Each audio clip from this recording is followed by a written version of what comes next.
اعوذ باللہ من الشیطان الرجیم بسم اللہ الرحمن الرحیم۔ السلام علیکم ورحمۃ اللہ وبرکاتہ۔ کیسے ہیں آپ سب؟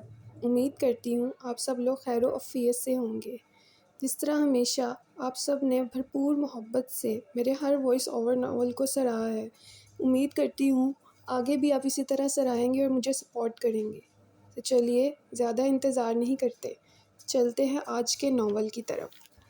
آج کے جس ناول کا وائس اوور میں کرنے لگی ہوں وہ میرا تو فیوریٹ ہے ہی، امید کرتی ہوں آپ سب کا بھی پسندیدہ ضرور ہو جائے گا۔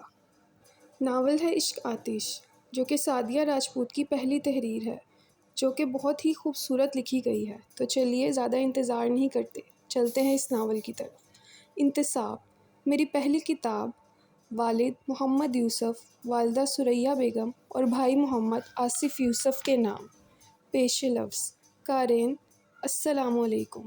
زندگی میں کم از کم ایک بار تو سبھی پیار کرتے ہیں، یہ ایک معروف جملہ ہے جس کی سچائی سے مجھے کوئی بحث نہیں، مگر میں سوچتی ہوں کہ ایک جملہ ایسا بھی ہے جو 100% سچ ہے، لیکن اسے زبان پر لاتے ہوئے سبھی گھبراتے ہیں، شاید اس لیے کہ یہ جملہ اعتراف ہے غلطیوں اور کوتاہیوں کا، ان غلطیوں اور کوتاہیوں کا جن کا احساس ہمیں اس وقت ہوتا ہے جب انہیں درست کرنے کا وقت بھی گزر چکا ہوتا ہے۔ وہ جملہ ہے، زندگی میں کم از کم ایک بار تو سبھی پچھتاتے ہیں۔ یہ سچ ہے کہ ہم سبھی پچھتاتے ہیں، کبھی کسی جلد بازی پر، کبھی کسی تاخیر پر، کبھی کسی کم ہمتی پر، کبھی بے جا دلیری پر، کبھی کسی فیصلے پر، کبھی کسی مصلحت پر، اور کبھی تو پچھلی گزر چکی تمام عمر پر۔ کبھی یہ پچھتاوا محض پل بھر کا احساس ہوتا ہے اور کہیں یہ باقی ماندہ زندگی پر محیط ہو جاتا ہے۔ انسان خطا کا پتلا ہے، اسی لیے پچھتانا اس کا مقدر ہے۔ جو کبھی نہیں پچھتاتے وہ یا تو بد نصیب ہیں یا جنہیں شعور کی وہ ذرا سی گہرائی بھی میسر نہیں جو چلو بھر پانی میں ہوتی ہے، یا پھر وہ خوش نصیب ہیں جنہیں توازن حاصل ہے، اور توازن قائم رکھنا آسان نہیں۔ اگر آسان ہوتا تو کوئی کبھی پل صراط سے گزارا نہ جاتا۔ اس خیال کو بیان کرنے کے لیے میں نے عشق کا سہارا اس لیے لیا کہ عشق حقیقی ہو یا مزاجی، یکلک رونما ہونے والی تمام تبدیلیوں سے مشروط ہے۔ اس سرکش جذبے کے پاؤں جہاں پڑ جائے وہاں چیزوں کا اپنی جگہ سے سڑکنا لازم ہے۔ اگر یوں نہ ہو تو جان لے وہ جذبہ عشق نہیں، کچھ اور ہے، اور ہر شے کا اپنی جگہ سے ہٹ جانا قیامت کی نشانی ہے، کیونکہ جب ایک سسٹم میں موجود چیزیں اچانک اپنی جگہ سے چھوڑ دیں گی تو ٹکراؤ اناوائڈیبل ہوگا، مطلب تباہی یقینی ہے۔ کڑے توازن کے سوا کوئی چیز ٹکراؤ کو روک نہیں سکتی، یعنی ایک ٹھہرا ہوا وجود مضطرب ہو جائے، مگر اس احتیاط سے کہ اس کا اضطراب ارد گرد کی چیزوں کے اضطراب میں خلل نہ ڈالے۔ ساکن کا توازن کمال نہیں، مضطرب کا توازن کمال ہے، اور حقیقی امتحان بھی۔ عشق آتش کے کچھ کردار آپ کو توازن قائم رکھنے کی کوشش کرتے نظر آئیں گے، تو کچھ کردار ٹکراؤ کے نتیجے میں ریزہ ریزہ ہو کر بکھرتے ہوئے ملیں گے، اور کچھ کردار ایسے بھی ہوں گے جہاں آخرکار پچھتاوے جکڑ لیں گے۔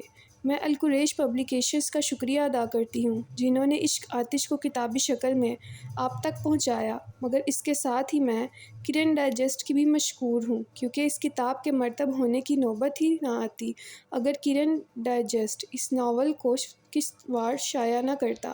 آخر میں دعاؤں کی درخواست ہے۔ خدا حافظ۔ سعدیہ راجپوت۔ چیپٹر 1۔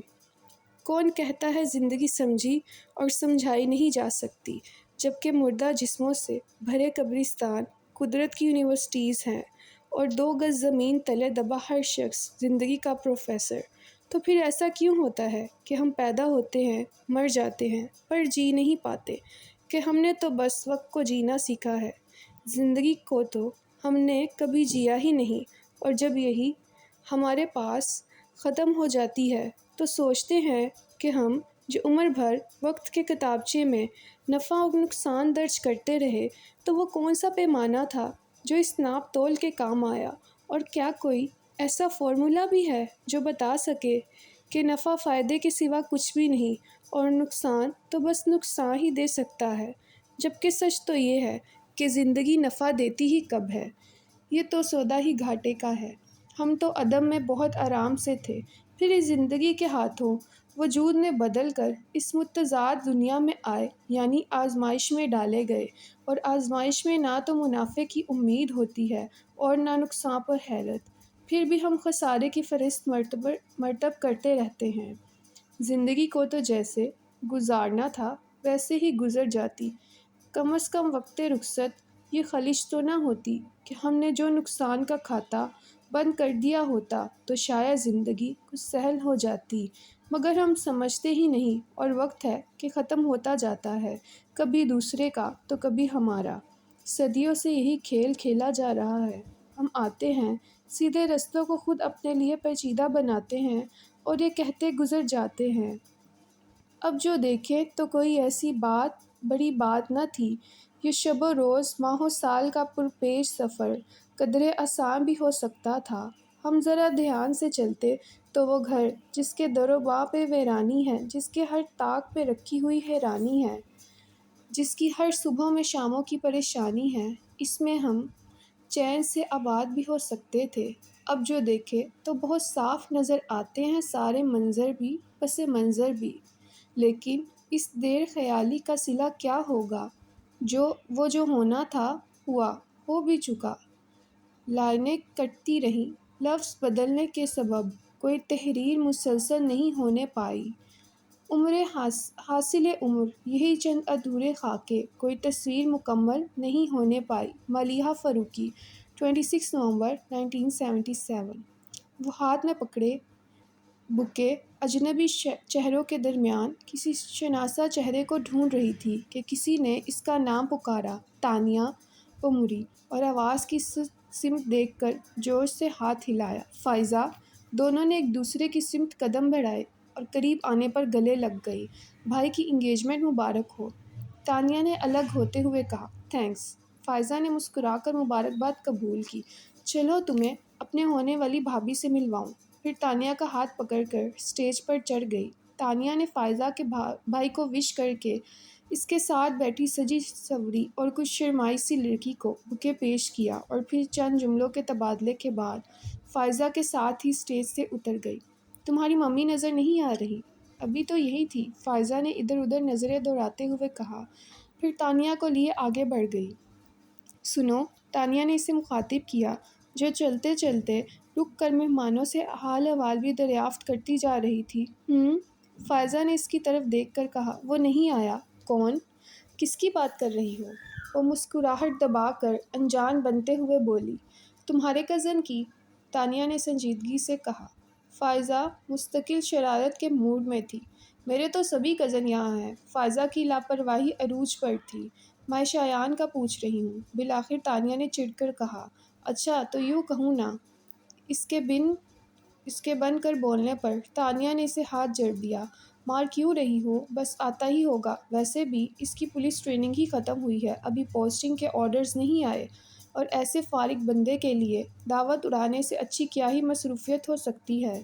بات ختم کرتے ہی وہ پیچھے ہٹی، کہیں تانیہ شایان کی حمایت پہ اسے ایک اور تھپڑ نہ جڑ دے۔ تانیہ نے اسے گھورا، مگر پھر کستر نظر انداز کرتے ہوئے پوچھا، ایک بات تو بتاؤ۔ پوچھو۔ صورتحال قابو میں دیکھ کر فائزہ اس کے برابر آ کھڑی ہوئی۔ شایان کس رشتے سے تمہارا کزن ہے؟ اصل میں میری ممی شایان کی مدر کی کزن ہے۔ اچھا؟ سر ہلاتے ہوئے تانیہ نے سامنے دیکھا تو اس کی نظر ڈنر سوٹ میں شایان کے دراز قد وجود پر پڑی۔ اس نے فائزہ کو پکڑ کر جھنجھوڑ دیا۔ شایان آ گیا، شکر ہے، نہیں تو تم مجھے مار ڈالتی۔ بکو مت۔ تانیہ نے شایان کو دیکھتے ہوئے اسے ڈانٹا جو سیدھا انہی کی طرف آ رہا تھا۔ کیا ہو رہا ہے؟ وہ پاس آ کر بولا۔ تمہارے آنے کی خوشی میں تانیہ میرا گلا دبانے والی ہے، فائزہ بے چارگی سے بولی۔ شایان نے پہلے اس کی شکل دیکھی، پھر تانیہ کی، جس کے دونوں ہاتھ پیچھے سے فائزہ کے شانوں پر تھے۔ تانیہ نے بدک کر اپنے ہاتھ ہٹائے اور زور سے اسے دھکا دے کر بولی، دفع ہو جاؤ۔ ہاں ہو رہی ہوں، ویسے بھی تم جیسوں کے بیچ کبابوں میں ہڈی بننے میں اپنا ہی نقصان ہے۔ اور ہاں، جاتے جاتے وہ بولی، یہاں سے ہلنا مت، میں ممی کو لے کر آتی ہوں۔ وہ چلی گئی تو شایان نے مسکراہٹ دبا کر پوچھا، کیا تم واقعی اس کو مار رہی تھی؟ بیکار کی باتیں مت کرو، تانیہ برا منا کر بولی، تمہیں نہیں پتہ اسے ایکٹنگ کرنے کا کتنا شوق ہے۔ تانیہ، کچھ پل کی خاموشی کے بعد شایان نے اسے پکارا تو وہ سر اٹھا کر اسے دیکھنے لگی۔ ایک بات کہوں؟ کہو۔ شولڈر کٹ بالوں کو چہرے سے ہٹا کر وہ سنجیدگی سے اس کی طرف متوجہ ہو کر بولی تو وہ دھیرے سے مسکرا کر بولا، پہلی بار تمہیں یوں سجے سورے روپ میں دیکھ رہا ہوں، اچھی لگ رہی ہو۔ وہ پزل ہو گئی، واقعی وہ ہمیشہ بہت سادے سے حلیے میں رہا کرتی تھی، اپنی طرف سے خاصی لاپرواہ، لیکن آج خلاف معمول ہلکی امبرائڈری کے شفون کے شلوار قمیض میں دوپٹہ کندھوں پر ڈالے، ہلکے میک اپ کے ساتھ میچنگ جیولری پہنے کافی مختلف لگ رہی تھی۔ اور تو اور آج بال بھی بینڈ کی قید سے آزاد شانوں پر لہرا رہے تھے۔ شایان کے اس قدرے ڈائریکٹ جملے پر حالانکہ وہ بس ایک پل کو ہی گڑبڑائی تھی، پھر بھی محظوظ سی ہنس کر تانیہ نے خفگی سے اس کی سمت دیکھا۔ کیا یہی کہنا تھا؟ وہ فوراً بولی، نہیں، کہنا تو کچھ اور ہے، پر سوچا تمہاری تھوڑی سی تعریف کر دوں، سنا ہے لڑکیوں کو اپنی تعریف بہت اچھی لگتی ہے، پھر ان سے جو بھی کہا جائے وہ فوراً مان جاتی ہیں۔ تم کیا منوانا چاہتے ہو؟ شایان کی بات سے قیاس لگا کر اس نے آبرو اچکا کر پوچھا۔ کچھ بھی کہنے سے پہلے وہ کچھ پل چپ رہا، جیسے الفاظ ترتیب دے رہا ہو، پھر دھیرے دھیرے بولنے لگا، تانیہ، میں نہیں جانتا میں نے کب اس طرح سے سوچنا شروع کیا، مگر یہ بات میرے دل میں بہت عرصے سے تھی، بس کبھی کہا نہیں، سوچا مناسب وقت آنے پر تم سے کہوں گا۔ کچھ لمحے خاموشی سے سرک گئے، وقت پتہ نہیں مناسب ہے یا نہیں، مگر میں اب اور انتظار نہیں کر سکتا۔ اپنی بات کے آخر میں اس نے تانیہ کی طرف دیکھا جو یک ٹک اسے دیکھ رہی تھی۔ شایان کا گمبھیر لہجہ، سحر زدہ الفاظ اور آنکھوں کا والہانہ پن، تانیہ کو لگا شایان آج وہ سب کہہ دے گا جسے سننے کی خواہش 3 سال سے اس کے دل میں تھی۔ تانیہ، میں تم سے ایکسکیوز می پلیز۔ فائزہ کی تیز آواز سے طلسم ٹوٹ گیا اور وہ دونوں چونک کر اس طرف مڑے جو قدرے بھاری جسامت والے مگر گریسفل مرد کا ہاتھ پکڑے ان کی طرف آتی دور سے ہی چلائی تھی، ممی تو بیزی ہیں، مگر دیکھو میں پاپا کو لے آئی ہوں۔ وہ بولتے ہوئے ان کے پاس آ کر رکی، پھر تعارف کرانے لگی، تانیہ، ان سے ملو، یہ میرے پاپا ہیں۔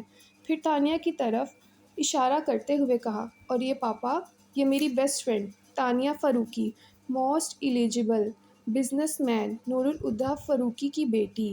ہم دونوں MBA کلاسز میں ساتھ ساتھ تھے۔ فائزہ کی بات پر بری طرح چونکے، تم نور الہدیٰ کی بیٹی ہو؟ جی، نور الہدیٰ فاروقی ایک مشہور شخصیت تھے اور اکثر تانیہ کے بتانے پر ان کے حوالے پر لوگ چونک کر یہ سوال کرتے تھے، اسی لیے تانیہ نے کچھ خاص نوٹس نہ لیا۔ کیا آپ میرے پاپا کو جانتے ہیں؟ انہیں کون نہیں جانتا؟ وہ اب سنبھل کر بول رہے تھے، he is the leading industrialist of the country, اور لاسٹ ویک بزنس میگزین میں جو ان کا انٹرویو چھپا تھا کمال کا تھا، وہ بہت سے لوگوں کے لیے انسپریشن ہے۔ اینی وے، MBA تو کمپلیٹ ہو گیا، اب آپ آگے کیا کر رہی ہیں؟ اپنے پاپا کی تعریف پر اسے فطرتی طور پر خوشی ہو رہی تھی۔ ان کی بات کے جواب میں وہ مسکرا کر بولی، پاپا کا آفس جوائن کر لیا ہے، گڈ۔ وہ خوش دلی سے بولے، اوکے بیٹا، مجھے کچھ اور مہمانوں کو بھی وقت دینا ہے، تم لوگ انجوائے کرو۔ وہ ناقابل فہم انداز میں مسکراتے ہوئے چلے گئے تو تانیہ کو ایک دم سے شایان کا خیال آیا۔ وہ پلٹی مگر وہاں کوئی نہیں تھا۔ اس نے نظریں تیزی سے دوڑائیں مگر شایان کہیں نظر نہیں آیا۔ کیا بات ہے؟ فائزہ نے اسے کچھ ڈھونڈتے پا کر پوچھا۔ شایان ابھی تو یہیں تھا، کہاں چلا گیا؟ ارے ہاں، یہ اچانک کہاں غائب ہو گیا؟ تانیہ اس کی بات کو انسنی کرتے ہوئے شایان کی تلاش میں گیٹ تک آئی تو اس نے شایان کو ہال سے باہر جاتے دیکھا۔ شایان، بات سنو، وہ بے خواستہ پکاری، مگر شایان نے جیسے سنا ہی نہ ہو، وہ باہر نکلتا چلا گیا۔ تانیہ اس کے پیچھے لپکی مگر جب وہ باہر آئی شایان اپنی بائک پر بیٹھ کر جا چکا تھا۔ اس خیال نے تانیہ کو افسردہ کر دیا کہ وہ کچھ کہے بغیر ہی چلا گیا۔ وہ کتنی ہی دیر اندھیرے میں بے حس و حرکت کھڑی رہی۔ وہ کب سے شایان کے موبائل پر کال کرنے کی کوشش کر رہی تھی، مگر دوسری طرف فون بند تھا۔ آ جاؤ، دروازے پر دستک کی آواز سن کر اس نے بلند آواز میں بیزاری سے کہا اور پھر سے موبائل پر نمبر ملانے لگی۔ جی ماما۔ دروازہ کھول کر اپنی ماما کو اندر آتے دیکھ کر اس نے موبائل نیچے کر دیا۔ دوبارہ ختیجہ کو تمہیں بلانے کے لیے بھیج چکی ہوں، آ کر کھانا تو کھا لو تانیہ، انہوں نے اس سے کہا۔ اب چلے، بس تھوڑی دیر میں آتی ہوں۔ وہ ضد ہو رہی تھی۔ آخر شایان نے موبائل آف کیوں کیا ہے؟ جب سے آفس سے آئی ہوں فون سے چپٹ کر بیٹھی ہوں۔ آخر کس کو فون کر رہی ہو؟ اس کی امی نے پوچھا۔ ایک دوست کو، جس ایڈیٹ نے پرسوں سے اپنا موبائل بند رکھا ہوا ہے، اور میں اس سے بڑی ایڈیٹ ہوں جو بار بار اس کا نمبر ٹرائی کر رہی ہوں۔ موبائل سے نظریں ہٹائے بغیر تانیہ نے کہا اور دوبارہ نمبر ڈائل کرنے لگی تو ماما نے آگے بڑھ کر موبائل اس کے ہاتھ سے لے کر سائڈ ٹیبل پر رکھ دیا۔ فون ماد میں بھی ہو سکتا ہے، اب چلو، تمہارے پاپا انتظار کر رہے ہیں۔ پاپا آ گئے؟ وہ گود میں رکھا تکیہ بیڈ پر رکھ کر اٹھ گئی۔ ہاں، اور تم 5 منٹ میں نیچے آ جاؤ، ورنہ میں تمہارے پاپا کو بھیجتی ہوں، وہ دھمکی آمیز لہجے میں کہہ کر کمرے سے چلی گئی تو تانیہ نے بھی فٹافٹ ہاتھ منہ دھویا اور بال کلپ میں جکڑ کر ڈائننگ روم میں آ گئی اور کرسی گھسیٹ کر بیٹھتے ہوئے نور الہدیٰ سے کہا، کیا بات ہے پاپا، آج آپ 9 بجے ہی گھر نظر آ رہے ہیں؟ بس بیٹا، گھڑی نے دھوکہ دے دیا، ورنہ میں تو 12 بجنے کے بعد ہی گھر آیا تھا، شاید اٹک گئی ہے۔ تانیہ کے شرارتی انداز میں پوچھنے پر وہ سنجیدگی سے بولتے ہوئے آخر میں یوں انگلی سے کلائی پر بندھی گھڑی کو ٹھوکنے لگے جیسے گھڑی واقعی اٹک گئی ہو۔ ٹیبل پر اپنی نگرانی میں کھانا لگواتی مریم فاروقی نے ان کی بات سنی تو ان کے مذاق کو سمجھ کر افگی سے بولی، کیوں، 12 بجے سے پہلے گھر آنے پر پابندی ہے؟ مزے سے ہنسی تانیہ نے ایک دم منہ پر ہاتھ رکھ کر ہنسی روکی اور محظوظ انداز میں نور الہدیٰ کی طرف دیکھنے لگی جو پہلے جیسی سنجیدگی سے بولے، نہیں، لیکن پابندی تو 12 بجے کے بعد آنے پر بھی نہیں۔ تانیہ کی ہنسی چھوٹ گئی تو مریم سلگ کر زور سے بولی، بہادر، پانی اب تک ٹیبل پر نہیں پہنچا۔ تانیہ ان کے غصے کو محسوس کر کر کہنے لگی، بس پاپا، اب خیریت اسی میں ہے کہ چپ کر کے کھانا کھا لیں، ورنہ آپ کو ماما سے زبردست ڈانٹ پڑ سکتی ہے۔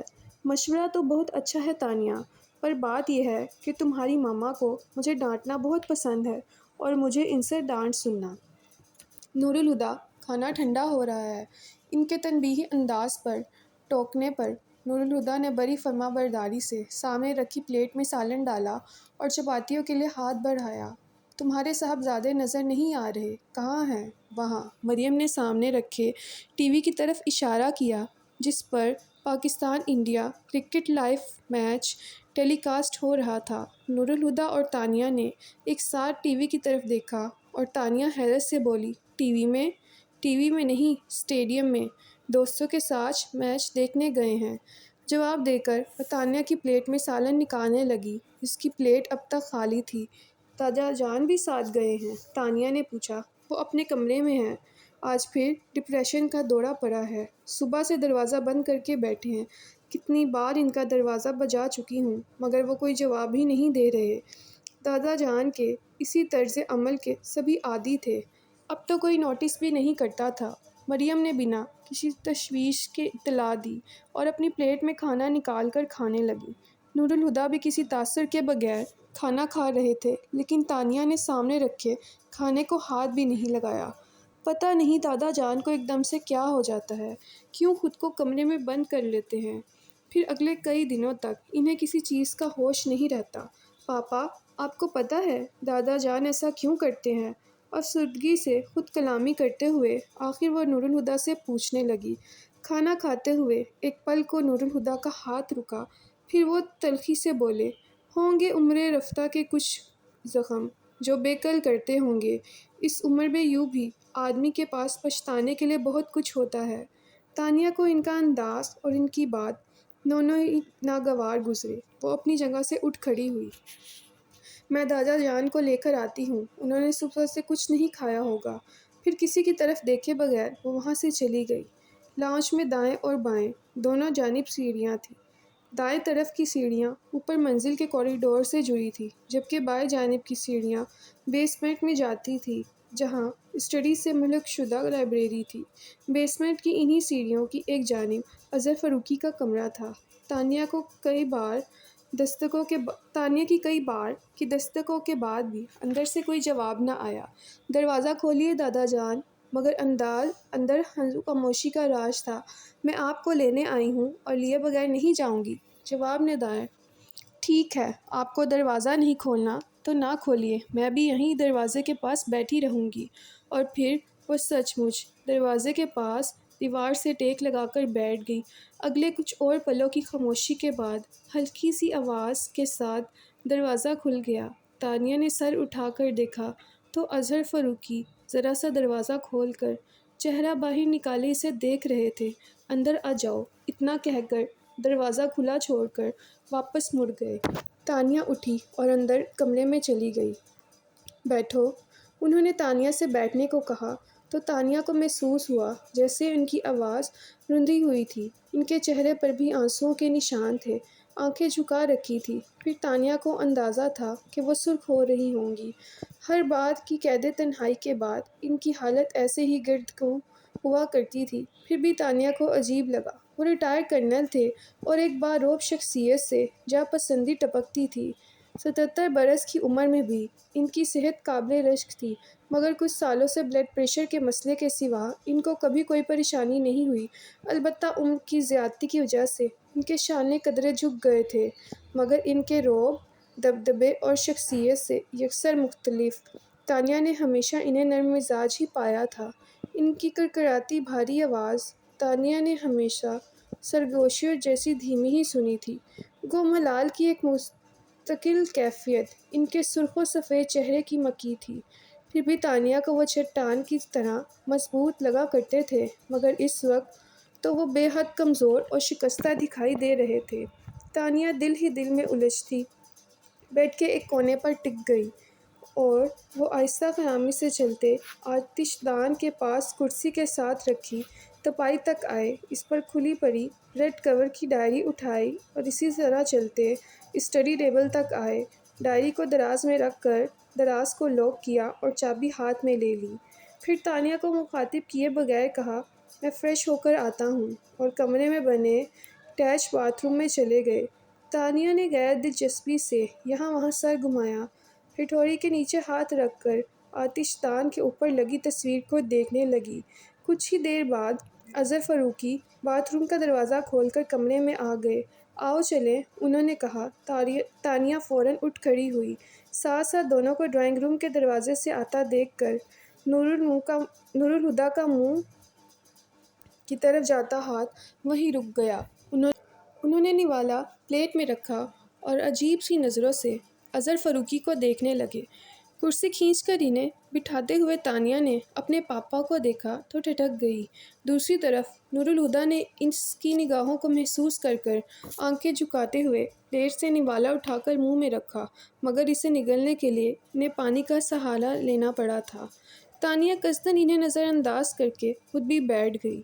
اظہر فاروقی کی پلیٹ میں کھانا نکالتے ہوئے اٹھلاتے ہوئے مریم سے کہا، "دیکھا ماما، میں نے کہا تو دادا جان فوراً آ گئے"۔ دادا جان کبھی میری بات ٹال ہی نہیں سکتے، پر جس کی ماننی چاہیے تھی، اس کی تو انہوں نے کبھی مانی ہی نہیں۔ نورالہدیٰ کے لہجے کی ترشی کو دونوں ماں بیٹی نے محسوس کیا تھا، مگر اس گھر کے غیر اعلانیہ قوانین میں ایک قانون یہ بھی تھا کہ ان باپ بیٹے کے معاملے میں کبھی کوئی نہیں بولے گا، سو وہ دونوں خاموش رہیں۔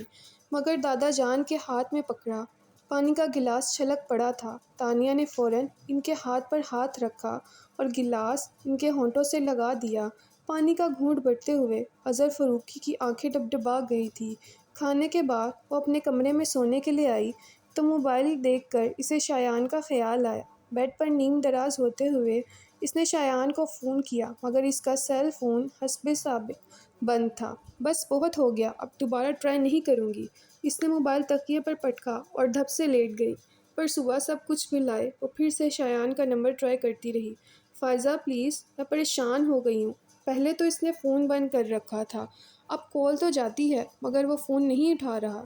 ایک تو تانیہ، تم نہ ذرا سی بات پر پریشان ہو جاتی ہو، یہ ذرا سی بات ہے۔ وہ بھڑک گئی۔ پچھلے 2 ہفتوں سے میں پاگلوں کی طرح اس سے کال ملا رہی ہوں اور وہ جناب فون ہی نہیں اٹھا رہے۔ بھئی ہو سکتا ہے وہ بزی ہو۔ فائزہ نے اسے ٹھنڈا کرنا چاہا پر وہ اور بھڑک گئی۔ بیٹھے بٹھائے اے ایس پی صاحب نے ایسی کیا مصروفیات ایجاد کر لیں جو فون نہیں اٹھا سکتے؟ اب کہ فائزہ بھی ضد ہو کر بولی، اوفو، تمہاری سوئی تو ایک ہی جگہ پر اٹک گئی ہے۔ اب فون رکھو، میرا بہت سارا کام چھوڑ کر مجھے اپنی الو جیسی آنکھوں سے گھور رہا ہے۔ نوکری سے نکلواؤ گی؟ زیادہ اوور ایکٹنگ کرنے کی ضرورت نہیں ہے، میں بھی آفس میں ہی بیٹھی ہوں۔ اور وہ آفس تمہارے پاپا کا ہے، جبکہ میرا باس میرا چاچا بننے کو بھی تیار نہیں۔ اچھا ٹھیک ہے، تم مجھے شایان کے گھر کا نمبر دو، پھر میں فون رکھتی ہوں۔ گھر کا نمبر کیوں؟ تانیہ نے بے اختیار دانت پیس کر کہا۔ ویسے جلدی کی رٹ لگا رکھی ہے، مگر کیوں؟ کس لیے؟ یہ بھی پوچھنا ضروری ہے۔ پھر کچھ نارمل لہجے میں کہا، دیکھو برتھ پر تو وہ کال ریسیو نہیں کر رہا، اگر گھر کا فون تو اٹھائے گا۔ ہاں مگر میرے پاس اس کے گھر کا نمبر نہیں ہے۔ واٹ؟ وہ دھاری شایان تمہارا کزن ہے اور تمہارے پاس اس کے گھر کا نمبر نہیں ہے؟ ہے مگر وہ پرانا والا ہے، نیا مجھے یاد نہیں، ممی کی ڈائری میں لکھا ہوگا۔ ٹھیک ہے، گھر پہنچتے ہی مجھے فون کرنا۔ کروں گی، اور اب فون رکھ دو، بائے۔ کہنے کے ساتھ ہی اس نے لائن کاٹ دی تو تانیہ نے بھی فون رکھ کر ریکانسیلیشن اسٹیٹمنٹ پر نظر ڈالی جسے وہ فون کرنے سے پہلے چیک کر رہی تھی۔ تبھی کسی نے اس کے آفس کے دروازے پر دستک دی۔ کم ان، اس نے سر اٹھائے بغیر کہا۔ کوئی دروازہ کھول کر آفس میں آیا اور اپنے پیچھے دروازہ بند کر کے وہ تانیہ کی متوجہ ہونے کا انتظار کرنے لگا۔ تانیہ نے کسی کی آمد کو محسوس تو کیا، پھر جب کوئی جواب نہیں آیا تو اس نے دروازے کی طرف دیکھا۔ 17-18 سال کا صاف رنگت والا لمبا مگر دبلا لڑکا، گرے رنگ کی پینٹ اور اسی رنگ کی شرٹ پہنے، بازو سینے پر لپیٹے، زیر لب مسکراہٹ کے ساتھ اسے ہی دیکھ رہا تھا۔ تانیہ کو اپنی طرف متوجہ ہوتے دیکھ کر وہ لمبے ڈگ بھرتا اس کی طرف آیا، پھر ایک ہاتھ ٹیبل پر رکھ کر جھکتے ہوئے بولا، آپ کو بھی اب بھی اور اسی وقت ہمارے ساتھ چلنا ہوگا۔ اس کی بات سن کر تانیہ دلچسپی سے مسکرائی اور ایک ہاتھ ڈھوری کے نیچے رکھ کر وہ ٹیبل پر آگے کو ہوئی، اسی انداز میں بولی، اور اگر میں نہ جاؤں تو میں آپ کو زبردستی کندھوں پر اٹھا کر لے جاؤں گا۔ واقعی؟ تانیہ مرعوب ہوئے بغیر اطمینان سے بولی۔ آزما لیں۔ ادھر اس کے اطمینان میں بھی کوئی فرق نہیں آیا۔ تو ٹھیک ہے، تانیہ اپنی سیٹ پر پیچھے ہوتے ہوئے مسکراہٹ دبا کر بولی، اٹھا کر لے جاؤ۔ اب اس کے چہرے کی مسکراہٹ غائب ہو چکی تھی۔ وہ آنکھیں سکیڑے تانیہ کو گھورتا رہا، پھر سر جھٹک کر سیدھا ہوا اور دروازے کی طرف منہ کر کے زور سے بولا، نمبر 2۔ ابھی اس کی آواز کی باشکشت باقی تھی کہ دروازہ کھلا اور اسی کی عمر اور اسی جیسے حلیے والا، قدرے سانولی رنگت کا اس کا ہم شکل کارپیٹ پر لڑک گیا۔ فرش پر پڑے لڑکے نے اپنے گوگلز کارپیٹ سے اٹھائے اور گھٹنوں پر سے پینٹ جھاڑ کر اٹھ کھڑا ہوا۔ عمیر کے بچے، تمہیں کتنی دفعہ منع کیا ہے، مجھے نمبر 2 نہ کہا کرو۔ عمیر آنکھیں پھاڑے کسی بت کی طرح ایک ہی سمت دیکھے جا رہا تھا۔ اب یہ اسٹیچو بنے کیوں کھڑے ہو؟ اس نے ٹوکا، پھر خود بھی مڑ کر دیکھا تو فوراً ہی اسے اپنے فرش نشین ہونے کی وجہ سمجھ آ گئی۔ مارے گئے، ایک دم اس کے منہ سے نکلا۔ عمیر نے پیچھے سے اس کے کندھے پر ہاتھ مارا۔ بھاگ عزیر۔ وہ دونوں بھاگ کر تانیہ کی چیئر کے پیچھے جا چھپے۔ وہ دونوں ہاتھ منہ پر رکھے ہنسی روکنے کی کوشش میں لوٹ پوٹ ہو رہے تھے۔ باہر نکلو تم دونوں، دروازے کے ہینڈل پر ہاتھ رکھ کر کھڑے نور الہدیٰ غصے سے بولے تو وہ دونوں لٹکے ہوئے چہروں کے ساتھ سامنے آ گئے۔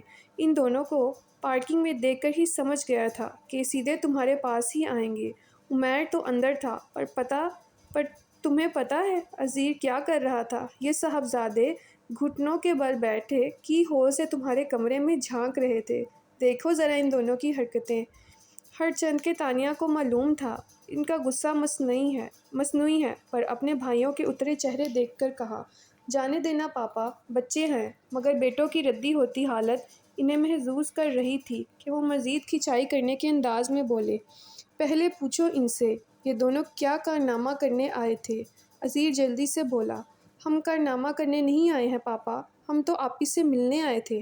صبح ناشتے پر ان سے ملاقات نہیں ہوئی، اسی لیے دل بے چین سا تھا۔ پھر کالج سے واپس آ کر ہم نے سوچا آپ ہی سے آفس جا کر ملتے ہیں۔ بولو نا عمیر۔ اعلیٰ پائے کی بکواس ایکٹنگ کرتے ہوئے اس نے عمیر سے مدد مانگی، جو فوراً ہی مل گئی۔ بالکل پاپا، یہ 2 نمبر ٹھیک کہہ رہا ہے۔ تم نے پھر مجھے 2 نمبر کہا۔ عزیر سب چھوڑ کر اس کے پیچھے پڑ گیا۔ تم مجھ سے پورے 15 منٹ چھوٹے ہو، تو ہوئے نا 2 نمبر۔ ہاں عزیر کی ہاں اس قدر مدبرانہ تھی جیسے یہ بات آج ہی اس کے علم میں آئی ہو۔ تم دونوں پھر سے شروع ہو گئے۔ نور الہدیٰ نے ٹوکتے ہوئے تانیہ کی طرف مڑے۔ یہ دونوں اگر 5 منٹ اور آفس میں رہے تو بھونچال آ جائے گا اور تمہیں لیے بغیر یہ ٹکیں گے نہیں، اس لیے تم ان دونوں کے ساتھ جاؤ، تمہارا کام طارق دیکھ لے گا۔ اوکے، تانیہ سر ہلا کر بولی۔ تو عمیر جلدی سے آگے ہوا۔ پھر ہم آپ ہی کو لینے نہیں آئے، آپ بھی ہمارے ساتھ چلیں۔ وہ پلٹنے لگے تھے، رک کر پوچھا، خیریت؟ دادا جان کا برتھ ڈے ہے اور آپ ہمیشہ بھول جاتے ہیں، تو ہم نے سوچا اس بار آپ کو خود ہی لینے آ جاتے ہیں۔ چلیں، عزیر بولتے ہوئے پاس آ کر ان کا بازو تھام کر بولا۔ سوری بیٹا، میں اس بار بھی نہیں آ پاؤں گا۔ ایک پل میں ان کے چہرے کے تاثرات تن گئے۔ عمیر کو بہت برا لگا تھا۔ کیوں؟ میری فورن ڈیلیگیشن کے ساتھ میٹنگ ہے، میں کیسے آ سکتا ہوں؟ عزیر بچوں کی طرح منہ پھلا کر بولا۔ میٹنگ کینسل کر دیں۔ انہوں نے بھی بچوں کی طرح عزیر کو پچکارا۔ سمجھا کرو بیٹا، میٹنگ کینسل نہیں ہو سکتی۔ تو پھر آپ نے آج کے دن میٹنگ رکھی ہی کیوں؟ جبکہ پتہ ہے 29 نومبر کو دادا جان کا برتھ ڈے ہوتا ہے اور ہم سب مناتے بھی ہیں۔ اس سے پہلے کہ نور الہدیٰ اسے بہلانے کو کچھ اور بولتے، تانیہ نے کہا، جانے دو عزیر، پاپا نہیں آئیں گے، میٹنگ واقعی بہت اہم ہے۔ نور الہدیٰ نے اس کی بات پر چونک کر اسے دیکھا۔ وہ جانتے تھے کہ تانیہ جانتی ہے کہ وہ جس فورن ڈیلیگیشن کی بات کر رہے ہیں وہ کل دوپہر کو واپس جا چکا تھا، اور اسی بات نے انہیں چونکایا تھا۔ پھر انہوں نے تانیہ کا چہرہ دیکھا تو سمجھ گئے کہ اس نے جو کچھ بھی کہا ہے ان کا بھرم رکھنے کے لیے نہیں کہا، بلکہ وہ ان پر جتا رہی ہے۔ وہ شرمندہ ہو گئے، اور ایسا پہلی بار نہیں ہوا تھا۔ تانیہ نے اشارے سے عزیر اور عمیر کو چلنے کے لیے کہا اور خود وہ چھوٹے چھوٹے قدم اٹھاتی نور الہدیٰ کے سامنے جا رکی۔ آپ دادا جان کا برتھ ڈے کبھی نہیں بھولتے، ہے نا پاپا؟ انہوں نے بس اسے دیکھا اور چپ چاپ وہاں سے چلے گئے۔ ہائی کلاس کی باقی خواتین کی طرح مریم فاروقی کو بھی سوشل ورک کا شوق تھا۔ ہاں، مگر یہ بات تو تھی کہ ترجیحات کی لسٹ میں ان کے بچے سب سے پہلے آتے تھے۔ کسی ورک شاپ اور کانفرنس کو انہوں نے کبھی بھی بچوں سے زیادہ اہمیت نہیں دی تھی۔ اس دن بھی کلب کے ممبرز کی جوائننگ میٹنگ تھی، مگر وہ معذرت کر کے اٹھ گئیں۔ ان کے پہنچنے تک قصر فاروقی میں اچھا خاصا ہنگامہ برپا ہو چکا تھا۔ لان چیئرز کے ساتھ رکھے ٹیبل سے غباروں کا ایک گچھا بڑے اہتمام سے باندھا ہوا تھا۔ وہ شوق رنگ کے ہر غبارے پر ہیپی برتھ ڈے لکھا نظر آ رہا تھا۔ راہداری میں بھی ایسے غبارے ہر جگہ بندھے تھے۔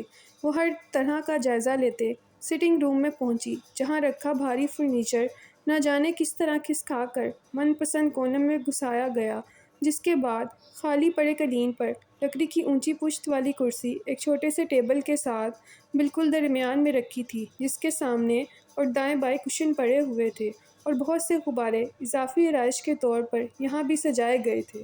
مریم فاروقی نے اپنا سر پیٹ لیا۔ یہ کیا ہو رہا ہے اس گھر میں؟ ختیجہ، بہادر، رشیدہ، وہ ایک ایک کر کے تمام ملازموں کو آوازیں دینے لگی۔ ایک ملازم کسی کونے سے نکل کر سامنے آیا۔ جی بیگم صاحبہ، یہ فرنیچر یہاں سے کیوں ہٹایا ہے؟ یہ غبارے کس نے باندھے ہیں؟ جی وہ مریم سمجھ گئی۔ اچھا، تو ان تینوں کی حرکت ہے۔ کہاں ہیں یہ تینوں؟ کچن میں۔ اب وہاں یہ لوگ کیا طوفان مچائیں گے؟ وہ بڑبڑاتی کچن کی طرف چل پڑی۔ ڈائننگ روم سے باہر تک سنائی دیتے قہقہوں سے پتہ چلتا تھا کہ وہ تینوں اپنی پسند کا کوئی کارنامہ انجام دے رہے ہیں۔ وہ کچن کے دروازے سے داخل ہوتے ہی ان کے خیال میں تصدیق ہو گئی۔ کچن اس طرح پھیلا ہوا تھا جیسے 2 طاقتور فوجوں کے بیچ گھمسان کا رن پڑا ہو۔ فرش پر پڑے عجیب سے امیزے سے بچتے ہوئے ان کی نظر بہادر پر پڑی۔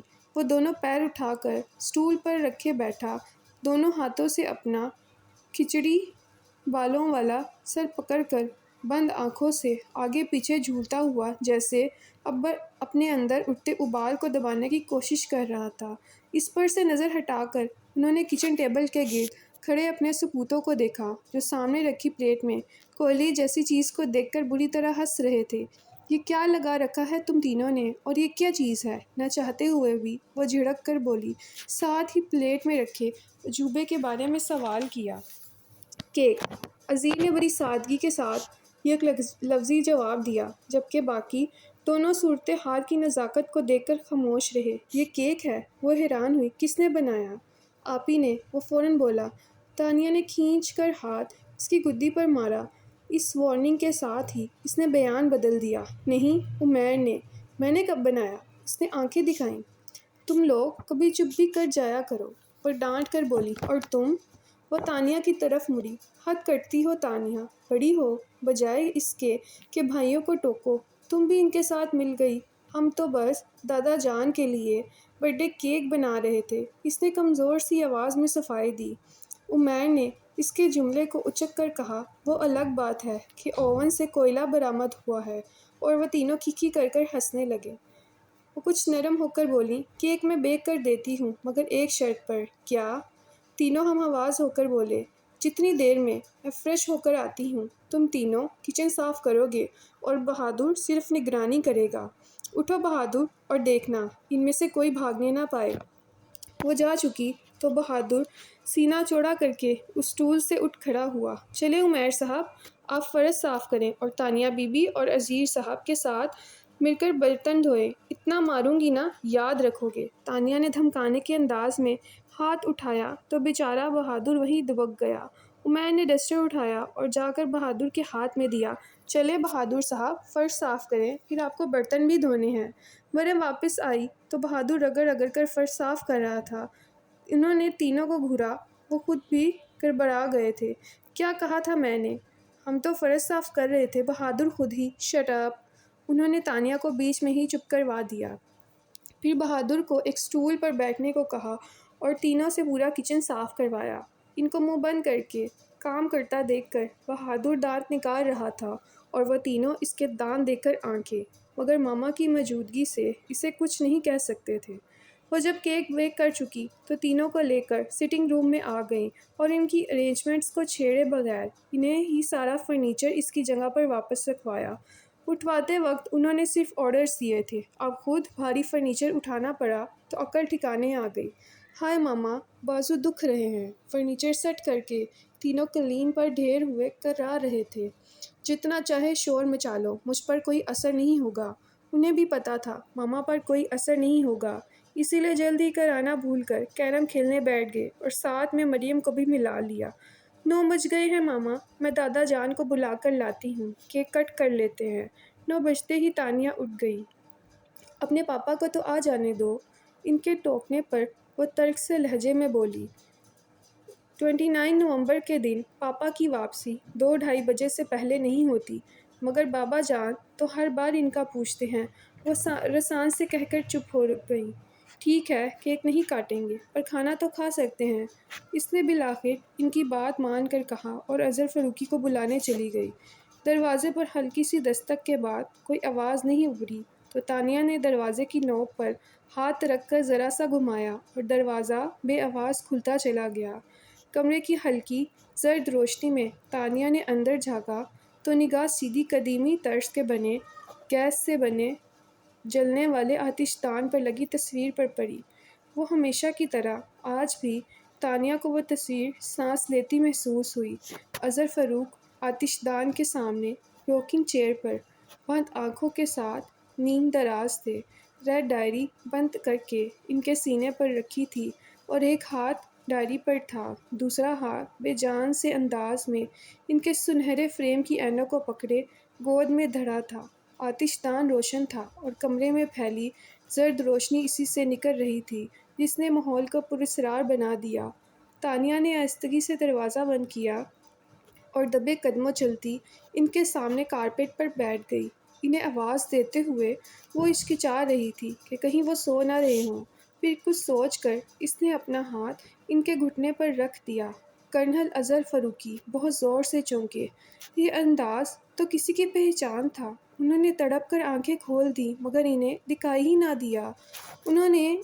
تانیہ نے انہیں آنکھیں کھولتے دیکھ کر کچھ کہا تھا مگر انہیں سنائی کچھ نہیں دیا۔ ان کی آنکھیں کسی اور ہی منظر میں الجھ گئی تھیں۔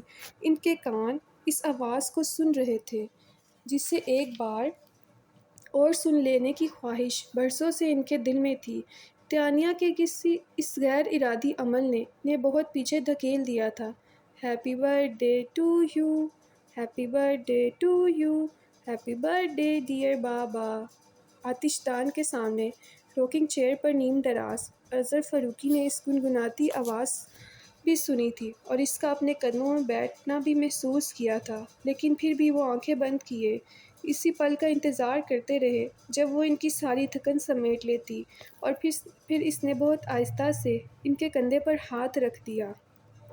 اظہر فاروقی نے دھیرے سے آنکھیں کھول کر آسمانی رنگ کے کپڑوں میں ملوث اس آسمان سے اتری پری کو دیکھا جس کے چہرے کے گرد بکھرے لمبے سنہری بال گھنے بال رات اور چاند کا عکس لگ رہے تھے۔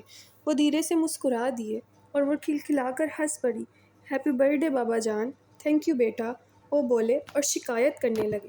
تاریخ بدلنے میں اب بس چند منٹ ہی باقی ہیں۔ اب جا کر باپ کو وش کرنے کا خیال آیا ہے۔ سوری بابا جان، مگر مجھے یاد تھا، بس ہادی بھائی کا انتظار کر رہی تھی کہ وہ آ جائیں تو کیک ساتھ میں ہی کاٹیں گے۔ بولتے ہوئے وہ ذرا سا تپائی کی طرف کھسک گئی اور کیک پر لگی کینڈل کو جلانے کے لیے ماچس اٹھا لی۔ اظہر فاروقی نے سوال کیا، نور الہدیٰ ابھی نہیں آیا؟ نہیں؟ تو پھر اسے آ جانے دو۔ ماچس جلاتے ہوئے اس کے ہاتھ وہیں رک گئے۔ بابا جان، 12 تو بس بجنے ہی والے ہیں اور سالگرہ تو اپنی طریق پر ہی اچھی لگتی ہے، مگر انتظار کر لینے میں کوئی حرج نہیں۔ اپنی بات کہہ کر وہ اٹھے اور کھڑکی کے ساتھ رکھے اسٹڈی ٹیبل پر ترتیب سے رکھی کتابوں میں سے ایک کتاب اٹھا کر اس کے ورق پلٹنے لگے اور وہ چپ سی ہو گئی۔ پھر اس نے انگلیوں میں دبی ماچس کی تیلی کو جلایا اور جب رقص کرتے ننھے سے شعلے کا عکس اس کی آنکھوں میں چمکنے لگا تو پھونک مار کر ماچس بجھاتے ہوئے وہ اٹھ گئی اور ساتھ ہی تپائی پر سے کیک کی پلیٹ بھی اٹھا لی۔ اپنے نظر انداز کیے جانے پر اس کے چہرے سے جھلکتی تکلیف جسے وہ آج اپنے دل میں محسوس کر رہے تھے اس دن انہوں نے دیکھی بھی نہیں تھی۔ وہ دروازے تک بھی نہ پہنچی تھی کہ ہارن کی آواز سنائی دی۔ ہادی بھائی آ گئے کہہ کر اس نے پلیٹ واپس رکھی اور باہر کی طرف دوڑ گئی۔ بھاگتے ہوئے لاؤنج سے گزر کر وہ انٹرنس ڈور کی طرف بڑھی۔ ٹھیک اسی وقت نور الہدیٰ دروازہ کھول کر اندر آنے لگے اور سامنے سے آتی لڑکی سے ٹکرا گئے، اور اس سے پہلے کہ وہ انہیں ساتھ لے کر دوسری طرف گر جاتی، دونوں کو سنبھالتے ہوئے نور الہدیٰ نے اسے بھی سنبھال لیا۔ ارے بھائی، آرام سے، گر جاؤ گی۔ اسے خود سے الگ کرتے ہوئے وہ بولے، بائی دا وے، اگر تمہارا ارادہ اولمپکس میں حصہ لینے کا ہے تب بھی دوڑ کر گریس جانے کی کیا ضرورت ہے؟ اسے ہجل سا چھوڑ کر وہ لاؤنج کی سیڑھیوں کی طرف بڑھ گئے تو وہ پیچھے سے بولی، ہادی بھائی کہاں جا رہے ہیں؟ اپنے کمرے میں، وہ پلٹ کر بولے، جی نہیں۔ پاس آ کر ان کا بازو تھامتے ہوئے وہ بولی، آپ میرے ساتھ چل رہے ہیں؟ تمہارا اس وقت آؤٹنگ کا پروگرام ہے؟ وہ گھبرا کر بولے، حالانکہ وہ تھک چکے تھے اور فوراً سونا چاہتے تھے، پھر بھی ان کے لہجے میں اکتاہٹ کی بجائے وہی نرمی تھی جو اس لڑکی کے لیے محسوس تھی۔ نہیں بھائی، بابا جان کے پاس چلنے کو کہہ رہی ہوں، وہ کب سے آپ کا انتظار کر رہے ہیں۔ بابا جان ابھی تک جاگ رہے ہیں؟ وہ چونک کر بولے، اس کا مطلب آج تو دیر سے آنے پر ڈانٹ پڑے گی، اور پڑنی بھی چاہیے، مگر اس وقت بابا جان آپ کی کلاس لینے کے لیے نہیں بلکہ اپنا برتھ ڈے سیلیبریٹ کرنے کے لیے آپ کا انتظار کر رہے ہیں۔ ارے آج تو 29 نومبر ہے۔ وہ سر پر ہاتھ مار کر بولے، اس کی طرف دیکھ کر کہا، اگر میں بھول ہی گیا تھا تو تم ہی مجھے یاد نہیں کروا سکتی تھی؟ ایکسکیوز می، وہ برا مان کر کہنے لگی، آپ تو ہر سال بھول جاتے ہیں، ہمیشہ مجھے ہی یاد کرانا پڑتا ہے، ورنہ خود سے آپ کو اپنا برتھ ڈے بھی یاد نہ رہے۔ اوکے اوکے، وہ جلدی سے بولے، یہ جھگڑا بعد میں دیکھیں گے، ابھی بابا جان کے پاس چلو۔ پھر اس کے کندھوں پر بازو پھیلا کر ساتھ لیے وہ بابا جان کے کمرے میں آ گئی۔ آئیے برخوردار، کب سے آپ کا انتظار ہے، بابا جان انہیں دیکھتے ہی بولے۔ Happy birthday. Noor ul-Huda بازو پر ڈالا کوٹ بیڈ پر اچھال کر ان سے بغل گیر ہو گئے۔ سوری بابا جان، اس بار میں بھول گیا۔ ان سے الگ ہوتے اسے کن اکھیوں سے دیکھ کر اسے چھیڑنے کے لیے بولے۔ اس نے منہ پھیلا کر رخ پھیر لیا۔ چلیے بیٹھیے۔ انہیں صوفے پر بٹھاتے ہوئے ان کی نظر کیک پر پڑی تو پلٹ کر کیک کی پلیٹ اور ماچس اٹھا کر صوفے پر آ بیٹھے۔ پلیٹ ٹیبل پر رکھ کر انہوں نے موم بتی جلائی اور کیک کاٹنے کی چھری اٹھا کر بابا جان کو پکڑائی۔ پھر اسے دیکھ کر بولے، وہاں کیوں کھڑی ہو؟ یہاں آؤ۔ وہ آ کر بابا جان کی دوسری طرف بیٹھ گئی۔ دادا جان، کیک کاٹ لیں۔ کیا؟ بابا جان کیک کاٹنے کو کہہ رہے ہیں۔ اب کہ ذرا دھیان سے انہوں نے اپنے آس پاس دیکھا۔ تانیہ ہاتھ میں چھری لیے منتظر سی ان کے ساتھ بیٹھی تھی، جبکہ مریم دوسری طرف تھی اور عمیر عزیز سامنے بیٹھے تھے۔ سب کی طرف دیکھ کر پوچھا، نور الہدا نہیں آیا؟ نہیں، اب تو 12 بجنے والے ہیں دادا جان۔ کیک کاٹ لیجیے اب دادا جان۔ ہاں، اور سالگرہ تو اپنی تاریخ پر ہی اچھی لگتی ہے۔ تانیہ کی بات پر برسوں پہلے کسی کا جملہ شکستہ انداز میں ان کے لب سے ادا ہوا تھا، یاد ماضی عذاب ہے یا رب، چھین لے مجھ سے حافظہ میرا۔ اتوار کا دن تھا۔ فائزہ کچھ دیر پہلے جاگی تھی اور ابھی ناشتے سے فارغ ہی ہوئی تھی کہ اسے ملازمہ نے تانیہ کی آمد کے بارے میں بتایا۔ وہ فوراً ہی ڈرائنگ روم میں چلی آئی۔ مجھے شایان کے گھر لے چلو۔ سلام دعا کے بعد جو پہلی بات تانیہ نے کہی وہ یہی تھی۔ وہ گڑبڑا گئی، پھر سنبھل کر بولی، تم بیٹھو، چائے آتی ہوگی، پھر بات کرتے ہیں۔ اس نے فائزہ کا بازو گرفت میں لے کر کہا، فائزہ، مجھے شایان سے ملنا ہے، ابھی اور اسی وقت۔ فائزہ نے گہرا سانس کھینچتے ہوئے اپنے ساتھ بٹھا لیا۔ اسے ٹینس دیکھ کر تانیہ نے پوچھا، کیا بات ہے؟ شایان کراچی میں نہیں؟ وہ کچھ دیر کے بعد بولی، اس کی پوسٹنگ ہو چکی ہے۔ 3 دن پہلے وہ اپنا چارج سنبھالنے سکھر جا چکا ہے۔ تانیہ کے لیے اطلاع اس قدر غیر متوقع تھی کہ وہ کافی دیر تک کچھ بول نہ سکی۔ بہت دیر کی خاموشی کے بعد اس نے بے یقینی سے کہا، وہ مجھ سے ملے بغیر چلا گیا۔ پھر اس نے شاکی نظروں سے فائزہ کو دیکھا، اور تم نے بھی مجھے انجان رکھا، مجھے ایسا کرنا پڑا۔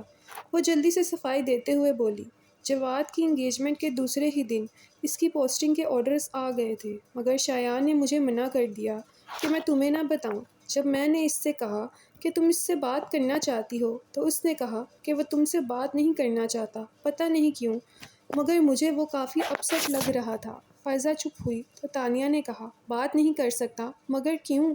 ایسا تو کچھ بھی نہیں ہوا کہ وہ مجھ سے بات بھی نہ کرے۔ تم نے اس سے پوچھا نہیں وہ ایسا کیوں کر رہا ہے؟ تانیہ بھی اب حیران تھی۔ فائزہ سے اس کی طرف دیکھا ہی نہیں جا رہا تھا۔ وہ سر جھکا کر بولی، پوچھا تھا لیکن اس نے کچھ بتایا ہی نہیں، تو میں نے سوچا شاید تم دونوں میں کوئی انبن ہوئی ہوگی۔ ہمارے بیچ تو کچھ نہیں ہوا۔ تانیہ نے فوراً تردید کی، امپاسبل۔ فائزہ نے ماننے سے انکار کر دیا، کچھ تو بات ہوئی ہوگی، بنا کسی بات کے وہ تعلق کیوں ختم کرے گا؟ اس نے تم سے کچھ تو کہا ہوگا۔ یقین کرو فائزہ، کوئی بات بھی نہیں ہوئی۔ وہ پریشان سی ہو کر چپ ہو گئی، پھر جیسے یاد آنے پر بولی، لیکن انگیجمنٹ والے دن وہ مجھ سے کچھ کہنا چاہ رہا تھا۔ کیا؟ فائزہ کو تعجب ہوا۔ کچھ نہیں، پتہ نہیں۔ تانیہ نے جان بوجھ کر یہ بات چھپا لی۔ اس کے خیال میں شایان اس دن اسے پرپوز کرنے والا تھا۔ وہ کہنے ہی والا تھا کہ تم اور انکل وہاں آ گئے، پھر وہ کوئی بات کیے بنا بغیر اچانک ہی چلا گیا۔ وہ رکی، پھر ترک سی ہنسی کے ساتھ بولی، وہ تو ہمیشہ سے ہی کچھ کہے بغیر چلا جاتا ہے۔ ملازمہ اسی وقت چائے کی ٹرالی کے ساتھ اندر آئے تو وہ دونوں چپ کر گئیں۔ ملازمہ کے جانے کے بعد فائزہ نے چائے کا کپ اٹھا کر تانیہ کے ہاتھ میں پکڑاتے ہوئے کہنا شروع کیا، پر تانیہ، تم شایان کی طرف سے پہل کا انتظار کیوں کرتی رہی؟ مجھ سے کیوں نہ کہہ دیا؟ دونوں ہاتھوں سے کپ پکڑے وہ بے بسی سے بول رہی تھی، کیسے کہہ دیتی، جبکہ میں یہ بھی نہیں جانتی کہ وہ مجھ سے محبت کرتا بھی ہے یا نہیں۔ تو تم تو اس سے محبت کرتی ہو نا، کیا یہ کافی نہیں؟ تانیہ نے کچھ کہے بغیر کپ ٹیبل پر رکھا اور کھڑی ہو گئی۔ میں اب چلوں گی۔ فائزہ نے اسے روکنا چاہا لیکن وہ ٹھہری ہی نہیں۔ فائزہ اسے باہر تک چھوڑنے آئی۔ تانیہ کار کا دروازہ کھولنے کے لیے کی ہول میں چابی ڈال رہی تھی جب اس نے فائزہ کو کہتے سنا، ایک بات مانو گی تانیہ، اگر وہ نہیں کہتا تو تم کہہ دو، اگر نہیں کہہ سکتی تو اس انتظار کو ختم کر کے آگے بڑھ جاؤ۔ کب تک اس پل سے رات پر کھڑی رہو گی؟ تکلیف میں رہو گی؟ یا تو ہٹ جاؤ یا گزر جاؤ، ٹھہرنا مت۔ ٹہرنے والے کا پور پور زخم بن جاتا ہے۔ وہ چپکے سے کار میں بیٹھی اور چلی گئی۔ تمہارے اندیشے چاہے کتنے ہی درست ہوتے شایان، مگر آگاہی کے بعد جدائی بخشنے کا تمہیں کوئی حق نہیں تھا۔ فائزہ نے تعصب سے سوچا۔ ایک ہاتھ میں فائلز اور دوسرے میں دوپٹہ پکڑے اس کی آمد کافی افراتفری میں ہوئی تھی۔ نورالہدیٰ نے اخبار نیچے کر کے اسے دیکھا۔ میں سوچ رہا ہوں دیر سے آفس آنے والوں کی تنخواہ کاٹنا شروع کر دوں۔ مریم ان کی طرف دیکھ کر ہنسی۔ ایسا مت کرنا نورالہدیٰ، ورنہ تنخواہ کے نام پر تانیہ کے ہاتھ کچھ نہیں آئے گا۔ Very funny. فائلز اور دوپٹہ ساتھ والی چیئرز پر رکھ کر ہاتھ میں پکڑا کلپ لاپرواہی سے سلکی براؤن بالوں میں اٹکاتے ہوئے وہ برا مان کر بولی، ویسے پاپا ایک بات میں آپ کو بتا دوں، جس دن آپ نے میری تنخواہ کاٹی اگلے دن میں ریزائن کر دوں گی۔ دھمکی دے رہی ہو؟ وہ آنکھیں نکال کر بولے، آپ بھی تو دے رہے ہیں۔ آرام سے کہہ کر اس نے سلائس اٹھا لیا۔ آرام سے کھاؤ۔ اسے جلدی جلدی سلائس منہ میں ٹھوستے دیکھ کر مریم نے ٹوکا۔ نورالہدیٰ نے اخبار لپیٹ کر سائیڈ میں رکھ دیا۔ انہیں اخبار رکھتے دیکھ کر مریم نے چائے کا کپ سامنے رکھتے ہوئے گلاس میں جوس نکال کر انہیں تھمایا۔ ناشتے کے بعد اخبار پڑھنا ان کا معمول تھا، پھر اخبار سے فارغ ہو کر جوس پیتے اور آفس کے لیے نکل جاتے۔ جتنی دیر میں انہوں نے جوس پیا، تانیہ ناشتہ نپٹا چکی تھی۔ اس نے نیپکن سے ہاتھ صاف کر کے دوپٹہ گلے میں ڈالا۔ پاپا چلیں، تم بعد میں چلی جانا۔ اس سے پہلے مریم بول پڑی۔ پھر اس پر سے نگاہ ہٹا کر انہوں نے نورالہدیٰ کو دیکھا۔ میں تانیہ سے کچھ بات کرنا چاہتی ہوں۔ اوکے۔ انہوں نے کوئی اعتراض نہیں کیا۔ اچھا سنو۔ انہیں اٹھتا دیکھ کر وہ مزید بولی، آفس جانے سے پہلے بابا جان سے ملتے جانا۔ رات ان کی طبیعت کافی خراب تھی۔ ان کا موڈ ایک دم سے بدل گیا۔ وہ رکھائی سے بولے، میں بزنس مین ہوں، ڈاکٹر نہیں۔ وہ چلے گئے تو تانیہ مریم کی طرف مڑی۔ سمجھ نہیں آتا ماما، آخر پاپا دادا جان کے ساتھ اتنا روڈ بیہیو کیوں کرتے ہیں؟ کیا آپ جانتی ہیں ان دونوں کے درمیان کیا ٹینشن ہے؟ میں کیسے جان سکتی ہوں؟ انہوں نے فوراً لا علمی کا اظہار کیا۔ میں نے ان دونوں کو ہمیشہ ایسا ہی دیکھا ہے۔ اب تو خیر عادت ہو چکی ہے، لیکن شادی کے ابتدائی سالوں میں بھی پریشان ہو جایا کرتی تھی۔ ایک دو دفعہ نورالہدیٰ سے پوچھا بھی تو کہنے لگے تمہارا وہم ہے۔ وہ شاید بتانا نہیں چاہتے۔ اس خیال سے میں نے کبھی زیادہ کریدا نہیں، اور اب تو مجھے بھی یہ اپنا وہم ہی لگتا ہے۔ تم خود غور کرو۔ نورالہدیٰ کا ان کے ساتھ رویہ اپنی جگہ، مگر وہ کبھی بھی بابا جان کی طرف سے غافل نہیں ہوئے۔ وہ ہمیشہ سے یہی کہا ہے کہ بابا جان میرے بچوں کے دادا ہے اور ان کی اس حیثیت میں کبھی فرق نہیں آنا چاہیے۔ یوں بھی دونوں کے بیچ ناراضی کی کوئی وجہ بھی نظر تو نہیں آتی۔ وہ اس کا گال تھپکتے ہوئے کہہ رہی تھی، ان باتوں کو اتنا سیریسلی مت لیا کرو۔ آپ مجھ سے کچھ بات کرنے والی تھی؟ وہ سر جھٹک کر بولی، ہاں آؤ، تمہارے روم میں چل کر بات کرتے ہیں۔ تانیہ اپنی فائلز اٹھا کر ان کے ساتھ اٹھ کھڑی ہوئی۔ اپنے کمرے سے بریف کیس اٹھا کر دو سیڑھیاں اترتے ہوئے وہ لاؤنج میں آئے تو بجائے آگے بڑھنے کے رک گئے۔ بابا جان کی خراب طبیعت کا سن کر وہ پریشان ہو گئے تھے اور تفکر ان کے چہرے سے بھی نظر آ رہا تھا۔ کچھ پل ٹھہر کر وہ آہستہ قدم اٹھاتے ان کے کمرے کے دروازے پر جا رکے اور دستک کے لیے ہاتھ اٹھایا۔ پھر پتہ نہیں کیا ہوا، انہوں نے اٹھے ہوئے ہاتھ کی مٹھی بنا کر بھینچ لی۔ اچانک ہی ان کے چہرے پر بے بسی چھلکنے لگی۔ پھر وہ مڑے اور تیز قدموں سے چل کر باہر نکل گئے۔ تانیہ دونوں پیر اٹھائے بیڈ پر بیٹھی تھی اور مریم اس سے کچھ فاصلے پر گہری سوچ میں ڈوبی تھی۔ تانیہ نے خود سے کچھ پوچھنا مناسب نہیں سمجھا۔ وہ چپ کر ان کو دیکھنے لگی۔ وہ ہمیشہ کی طرح ہی سلک کی ساڑی پہنے ہوئے تھی۔ تانیہ نے کبھی بھی انہیں زیادہ لمبے بالوں کے ساتھ نہیں دیکھا تھا۔ اس وقت بھی ان کے لہردار بالوں کی اسٹیپ کٹنگ کمر کے خم سے کچھ اوپر ہی ختم ہو رہی تھی۔ وہ کبھی سچ مچ میں گہرے کالے رنگ کے ہوا کرتے تھے، مگر اب 48 برس کی عمر میں انہیں پابندی سے ڈائی کرانا پڑتا تھا۔ البتہ ان کی فگر پر عمر کا کچھ خاص اثر نہیں پڑ سکا تھا۔ سوچتے سوچتے اس کی ذہنی روح نورالہدیٰ کی طرف مڑ چکی تھی۔ اس نے اپنی عمر کی کئی لڑکیوں کو ان کی پرسنالٹی کو سراہتے سنا تھا۔ کن پٹیوں سے ان کے بال سفید ہو چکے تھے، جنہیں انہوں نے کبھی کلر کرنے کی ضرورت محسوس نہیں کی تھی۔ ان کے اٹھنے، بیٹھنے، چلنے پھرنے اور بولنے میں بھی خود اعتمادی جھلکتی تھی۔ وہ متاثر کن شخصیت کے مالک تھے۔ ان دونوں لوگوں کو دیکھ کر تانیہ کے دماغ میں ایک ہی بات آتی، میڈ فار ایچ ادر۔ ابھی بھی یہی سوچ کر اس کے ہونٹوں پر مسکراہٹ آ گئی تھی، جسے فوراً ہی دباتے ہوئے اس نے مریم سے کہا، ماما مجھے ابھی آفس بھی جانا ہے۔ ہاں مجھے یاد ہے۔ وہ بول کر رکی، کچھ سوچا، پھر آخر اسے مخاطب کر ہی لیا۔ تمہیں عنصر کیسا لگتا ہے؟ جیسا ہے ویسا ہی لگتا ہے، اس نے محتاط انداز میں جواب دیا۔ یہی تو پوچھ رہی ہوں کیسا ہے؟ وہ زور دیکھ کر بولی۔ مجھے کیا معلوم، اس نے پہلو تہی کی۔ معلوم کیوں نہیں؟ آخر تم دونوں بچپن کے دوست ہو۔ بچپن کی دوستی تو ماما بچپن میں ہی ختم ہو گئی، جو وہ پڑھنے کے لیے ابروڈ چلا گیا تھا۔ اب وہ میرا دوست نہیں، صرف وہ روکی گروپ آف انڈسٹریز کا وینڈر ہے، اور اگر وہ میرے لیے کچھ ہے بھی تو بس تیمور انکل کا بیٹا، اس کے علاوہ کچھ نہیں۔ اس بار وہ بولی تو اس کے لہجے میں کوئی گنجائش نہیں تھی۔ مریم نے سانس بھر کر اس کو دیکھا۔ عنصر نے تمہیں پرپوز کیا ہے؟ خود؟ وہ حیران ہوئی۔ مجھ سے تو عروسہ نہیں بات کی ہے، مگر ظاہر ہے بیٹے کی مرضی سے ہی کی ہوگی۔ وہ خاموش بیٹھی رہی۔ وہ باقاعدہ طور پر رشتہ لے کر آنے کی اجازت مانگ رہی ہیں۔ تمہارے بابا کو بھی پرپوزل اچھا لگا ہے اور دادا جان نے بھی اپروو کر دیا ہے، مگر ظاہر ہے آخری فیصلہ تم کو ہی کرنا ہے، سوچ سمجھ کر جواب دینا ماما۔ لیکن اس نے کچھ بولنا چاہا، پر مریم نے ہی بیچ میں اس کو روک دیا۔ دیکھو اس بار ٹال مٹول نہیں چلے گا۔ جب تک تم پڑھ رہی تھی تب تک تو ٹھیک تھا، پر اب جو سال بھر سے تم بہانے بنا رہی ہو وہ میری سمجھ سے باہر ہیں۔ مجھے سمجھ نہیں آتا آخر تم شادی کے بارے میں کب سیریس ہوگی؟ ماما پلیز اس ذکر کو بھی رہنے دیں۔ اس نے کوشش کر کے بول ہی دیا، مگر انہوں نے جیسے سنا ہی نہیں۔ تمہیں کچھ اندازہ ہے تمہاری عمر کتنی ہو چکی ہے؟ ظاہر سی بات ہے یہ سوال اس سے جواب مانگنے کے لیے نہیں کیا گیا تھا۔ 24 سال، وہ بولی، اور جب میں 24 سال کی تھی تو تم میری گود میں تھی۔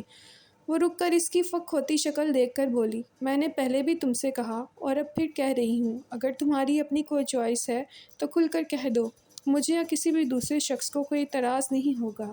اس کی آنکھوں میں ایک دم ہی شایان کا چہرہ ابھر آیا تو اس نے سختی سے پلکیں بند کی، پھر کھول کر انہیں دیکھا۔ اگر تمہاری کوئی چوائس نہیں ہے تو بیٹا میں کہوں گی تمہارے لیے عنصر سے بہتر اور کوئی نہیں ہو سکتا۔ انہوں نے توقف کیا، پھر پیار سے اس کے بالوں میں ہاتھ پھیرنے لگی۔ یہ وقت تانیہ جو اس پل تمہارے ہاتھ میں ہے بہت خوبصورت ہے، اسے نہ گنواؤ۔ میں جاؤں؟ کچھ دیر بعد اس نے ہلکے سے پوچھا۔ ہاں جاؤ، انہوں نے اجازت دیتے ہوئے کہا۔ ان کے پاس سے اٹھ کر وہ دادا جان کے پاس آ گئی۔ تم گئی نہیں؟ خلاف معمول اس وقت اسے گھر میں دیکھ کر حیران ہوئے۔ بس جا ہی رہی ہوں، پھر بیڈ سے ان کے برابر ٹکتے ہوئے بولی جہاں وہ نیم دراز تھے۔ اب آپ کی طبیعت کیسی ہے؟ تمہیں دیکھ کر ٹھیک ہو گئی۔ وہ کسدن مسکرائی۔ اثر فروکی کچھ جھجکے، پھر پوچھا، نور الہدیٰ ابھی گھر پر ہے؟ نہیں، وہ آفس جا چکے ہیں، آہستہ سے کہہ کر اس نے ان کا ہاتھ چوم کر کہا، آئی لو یو دادا جان۔ وہ جانتی تھی کہ یہ الفاظ ان کی تکلیف کا نیم البدل نہیں ہو سکتے، پھر بھی وہ مسکرائے تو اسے حوصلہ ہوا۔ پھر انہیں اللہ حافظ کہہ کر وہ باہر پورچ میں آ گئی۔ اپنی کار ریورس کر رہی تھی کہ ڈاکٹر سراج بیک ویو مرر میں گیٹ سے نظر اندر آتے دکھائی دیے۔ وہ گاڑی میں بیٹھے بیٹھے ہی کھڑکی سے سر نکال کر بولی، ڈاکٹر صاحب آپ اس وقت ویسے ٹھیک وقت پر آئے ہیں، آج دادا جان کی طبیعت کچھ ٹھیک نہیں۔ وہ کھڑکی کے پاس آ کر جھکتے ہوئے بولے، ہر منگل کو مجھے کرنل صاحب کے چیک اپ کے لیے آنا ہی ہوتا ہے۔ آج بھی شام کو آنے والا تھا، پر فاروقی صاحب کا فون آیا کہ کرنل صاحب کی طبیعت ناساز ہے تو میں صبح میں آ گیا۔ آپ کو پاپا نے فون کیا؟ وہ خوشگوار حیرت سے بولی، ہاں۔ اوہ اچھا، وہ ہنسی۔ یہ بات دادا جان کو ضرور بتائیے گا۔ بتا دوں گا، وہ ناسمجھی سے بولے، اور تانیہ انہیں چھوڑ کر اپنی کار لے کر نکل گئی۔ دن ہفتوں میں اور ہفتے مہینوں میں کتنی تیزی سے بدلتے رہے۔ یوں ہی کیلنڈر کو دیکھتے ہوئے تانیہ کو احساس ہوا کہ شایان کو سکھر گئے 2 سے زیادہ مہینے ہو چکے تھے، اور اس تمام عرصے میں شایان کی صورت دیکھنا تو دور، اس نے شایان کی آواز تک نہ سنی تھی۔ حالانکہ اس کا دل بہت چاہا کم از کم ایک بار تو اسے فون کر لیں، مگر اس نے سختی سے خود کو روک لیا۔ وہ اتنی ایزا نہیں تھی۔ انٹرکام کی بیپ پر اس کا دھیان بٹا تھا۔ ہیلو! انٹرکام کا بٹن پریس کرتے ہوئے اس نے کہا، میڈم مس فائزہ آپ سے ملنا چاہتی ہیں۔ ہاں اندر بھیجو اور چائے بھی۔ فائزہ کے نام پر وہ سیدھی ہو کر بیٹھ گئی۔ تانیہ حیران ہو کر فائزہ کے یوں آفس آنے کی وجہ پوچھنے لگی۔ چند لمحوں بعد فائزہ ایک دم سے اس کے آفس کا دروازہ کھول کر اندر آئی اور آتے ہی بولی، شایان کے فادر کو ہارٹ اٹیک ہوا ہے۔ تانیہ کتنی ہی دیر کچھ بول نہ سکی، پھر کوشش کر کے اس نے خود کو ہلنے پر آمادہ کیا۔ وہ ٹھیک ہیں؟ سمجھو جان بچی ہے۔ فائزہ خود بھی پریشان نظر آ رہی تھی۔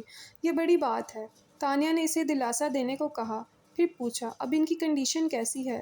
ابھی تو صبح انہیں روم میں شفٹ کر دیا گیا ہے، پرسوں رات سے تو آئی سی یو میں تھے۔ تانیہ کو خیال آیا کہ وہ جب سے آئی تھی کھڑی تھی۔ اچھا بیٹھ تو جاؤ۔ نہیں، وہ اسی طرح کھڑی رہی۔